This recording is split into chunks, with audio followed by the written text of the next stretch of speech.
Hola, ¿qué tal amigos? Bienvenidos a una nueva edición de Noticias del Río de la Plata. Realmente, la conformación de la fórmula del Frente Amplio para las elecciones 2019 tuvo un desenlace inesperado.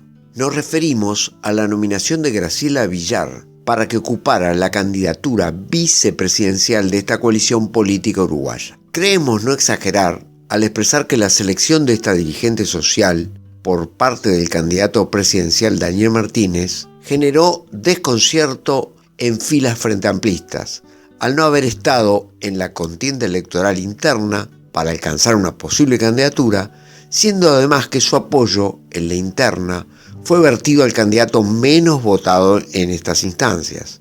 Nos referimos a Mario Vergara. Pero además resulta toda una innovación a la hora de elegir compañero de fórmula en la historia de esta coalición política. Lógicamente, desde 1971, año de lanzamiento de esta fuerza política, han cambiado mucho las cosas. La primera fórmula presidencial, conformada por el general Liber Seregni y el doctor Crotogini, tenía la característica de que sus integrantes no representaban a ningún sector de la coalición. Justamente ese era el acuerdo, que los candidatos representaran al programa del Frente Amplio, pero sin que tuvieran filiación sectorial. Luego de la dictadura, la candidatura presidencial no pudo contar con su candidato natural, Liber Seregni, al estar este proscripto.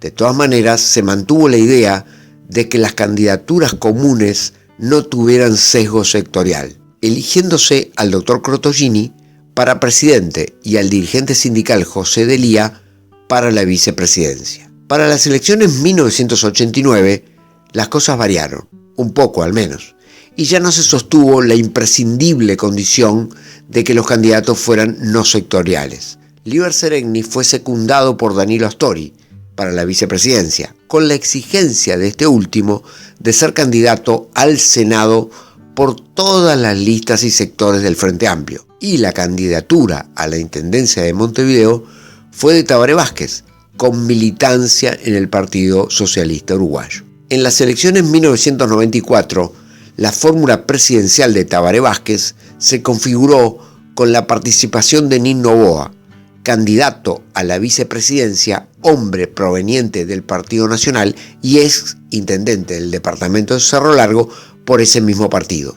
Para las elecciones 1999, la nueva constitución pautó diferencias con la vigente anteriormente, creando elecciones internas en los partidos políticos y la doble ronda electoral para el caso que ningún partido compareciente tuviera la mayoría absoluta. Hasta aquel momento el Frente Amplio tuvo siempre una sola candidatura, aprobada por el plenario de la coalición. En aquel momento compitieron por la candidatura presidencial Tabaré Vázquez, quien resultara ganador, frente a su contendor Danilo Astori. La fórmula fue cerrada nuevamente con Nino Noboa, continuando la línea comenzada en las elecciones de 1994, la de crear una alternativa más amplia, inclinada un poco más hacia el centro, estrategia surgida a partir de la disolución del bloque socialista y posteriormente de la URSS en los primeros años de la década de 1990.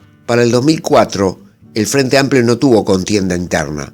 El único candidato fue el doctor Tabaré Vázquez, que por tercera vez consideró a Nino Noboa como su candidato a la vicepresidencia. Para el 2009, se presentaron a la interna nuevamente dos candidatos, José Mujica y Danilo Astori, siendo elegido el primero como candidato presidencial, reservándose la candidatura vicepresidencial para Danilo Astori. En el 2014 se presentaron en la interna frentista nuevamente Tabaré Vázquez, quien en definitiva obtuviera una clara victoria frente a su contendora Constanza Moreira. En este caso cerró la fórmula con Tabaré Vázquez Raúl Sendic, sugerido por la mayoría del plenario al ser este último el dirigente más representativo de la lista más votada. Finalmente, este 30 de junio, obtuvo su nominación el precandidato Daniel Martínez, cerrando la fórmula con Graciela Villar, una dirigente intermedia sin demasiado reconocimiento por su trayectoria, prácticamente desconocida a nivel de la población en general, que además no parecería contar en primera instancia con el visto bueno de referentes frentistas, como sin duda lo son Danilo Astori, Pepe Mujica y el presidente Tabaré Vázquez. Sabemos que muchos frentistas consideran que Graciela Villar fundamentalmente fue elegida por su condición de ser mujer y que esta modalidad paritaria puede terminar resultando inconveniente. Además, se considera que en la lista de mujeres probables para la candidatura vicepresidencial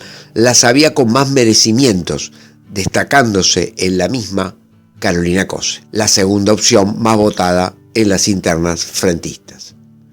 Bueno amigos, nos vamos despidiendo, atentos a la realidad política del Río de la Plata, año electoral en las dos márgenes, y bueno, con el compromiso de seguir analizando entonces la realidad rioplatense, nos despedimos hasta una próxima edición de Noticias del Río de la Plata. Hasta prontito y muchas gracias.